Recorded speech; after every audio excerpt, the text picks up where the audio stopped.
प्रयागराज में भगवान शिवा का अनोखा मंदिर है। पौराणिक मान्यता है कि जब चंद्रदेव का श्राप दिया गया था और वे कुष्ठ रोग से ग्रसित हो गए थे, तब भोलेनाथ ने उन्हें इस रोग से मुक्ति का आशीर्वाद दिया था। सावन में भोले के भक्त यहाँ रोगों से मुक्त के लिए भगवान शिव की शरण में आते हैं।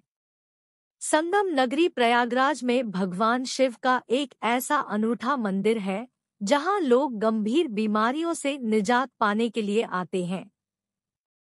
प्रयागराज में संगम के किनारे सोमेश्वर महादेव के नाम से स्थित इस अनूठे मंदिर की स्थापना खुद चंद्रदेव ने तब की थी जब उन्हें श्राप की वजह से कुष्ठ रोग हो गया था।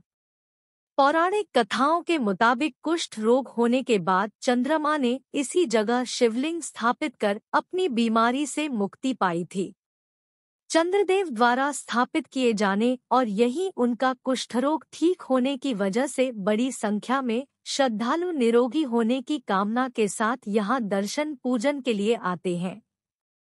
इस साल सावन में यहाँ कोरोना की महामारी से बचाव और उसके नाश होने की कामना के लिए श्रद्धालुओं की भारी भीड़ उमड़ रही है। काशी को भगवान भोलेनाथ की नगरी कहा जाता है, लेकिन संगम नगरी प्रयागराज से भी जटाधारी शिव का गहरा नाता है। सृष्टि की रचना के समय खुद ब्रह्मा ने प्रयागराज के दारागंज इलाके में दशाश्वमेध स्वरूप में शिव को स्थापित किया था, तो त्रेता युग में भगवान राम को 1.25 करोड़ शिवलिंग स्थापित करने के बाद ही ब्रह्मा हत्या से मुक्ति मिली थी। प्रयागराज में भगवान शिव की कचहरी है, तो द्वापर युग में पांडवों द्वारा स्थापित पड़िला महादेव मंदिर भी इन सब के अलावा गंगा, यमुना और अदृश्य सरस्वती के त्रिवेणी तट पर अरैल इलाके में स्थित सोमेश्वर महादेव मंदिर की अलग और अनूठी कथा है। चंद्रदेव को मिला था श्राप। पद्म पुराण की कथा के मुताबिक राजा दक्ष ने अपनी 27 पुत्रियों का विवाह चंद्रदेव से किया था। चंद्रदेव 16 कलाओं में माहिर होने की वजह से बेहद खूबसूरत नजर आते थे। 27 पत्नियां होने के बावजूद चंद्रदेव सिर्फ रोहिणी से ही सबसे ज्यादा प्यार करते थे। बाकी 26 पत्नियों को उपेक्षित रखने की वजह से चंद्रदेव को श्राप की वजह से कुष्ठ रोग हो गया था। तमाम जगहों पर उपचार कराने के बावजूद उनकी बीमारी कहीं ठीक नहीं हो रही थी। ऐसे में देवताओं की सलाह पर चंद्रमा ने तीर्थराज प्रयागराज में आकर यहाँ संगम के किनारे अरैल इलाके में शिवलिंग स्थापित कर भगवान शिव की आराधना की। कहा जाता है कि चंद्रमा की तपस्या से भोलेनाथ इतने प्रसन्न हुए कि उन्होंने न सिर्फ साक्षात रूप में दर्शन दिए, बल्कि उनका कुष्ठरोग ठीक होने का आशीर्वाद भी दिया। धर्मग्रंथों के मुताबिक भगवान शिव की आराधना की वजह से ही चंद्रमा को अपनी बीमारी से निजात मिली। यही स्थापित शिवलिंग की वजह से उन्हें महीने में 15 दिन पूरी चमक बिखेरने का भी वरदान मिला।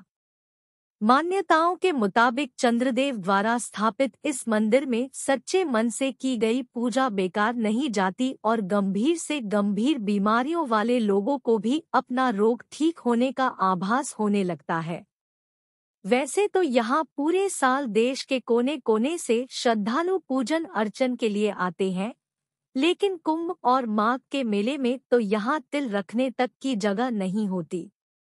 सावन में लगता है मेला। सावन में हर साल यहाँ 1 महीने के मेले का आयोजन होता है। हालांकि कोरोना की वजह से इस साल यहाँ मेला नहीं लगा है। भक्तों को घर पर रहकर ही इस मंदिर का ध्यान करते हुए पूजा अर्चना करने की सलाह दी गई है, लेकिन इसके बावजूद बड़ी संख्या में लोग भोलेनाथ के दर्शन कर उनका आशीर्वाद पाने के लिए मंदिर तक आ रहे हैं। चंद्रमा का एक नाम सोम भी है, इसीलिए उनके द्वारा स्थापित किए जाने की वजह से मंदिर को सोमेश्वर महादेव नाम दिया गया है। मंदिर परिसर में भगवान भोलेनाथ के साथ कई अन्य देवी देवताओं की प्रतिमाएं भी स्थापित हैं। यहाँ आने वाले श्रद्धालु इन सभी देवी देवताओं के दर्शन कर अपने जीवन को धन्य करते हैं। मंदिर को यह मौजूदा और भव्य स्वरूप देश की आज़ादी के वक्त मिला है। सावन महीने में यहाँ पूरे दिन रुद्राभिषेक होता है। मान्यता है कि यहाँ सच्चे मन से की गई हर मनोकामना पूरी होती है, लेकिन बीमारियों से निजात पाने की कामना के साथ सबसे ज्यादा श्रद्धालु यहाँ पर आते हैं। श्रद्धालुओं को इस बात का भरोसा होता है कि सर्व कल्याण के देवता भगवान भोलेनाथ ने जिस तरह चंद्रदेव को उनके कुष्ठरोग ने निजात दिलाई थी, उसी तरह वह उन्हें उनके रोगों से भी मुक्ति दिलाएंगे। कोरोना के नाश के लिए सावन महीने के पहले दिन से विशेष अनुष्ठान किए जा रहे हैं।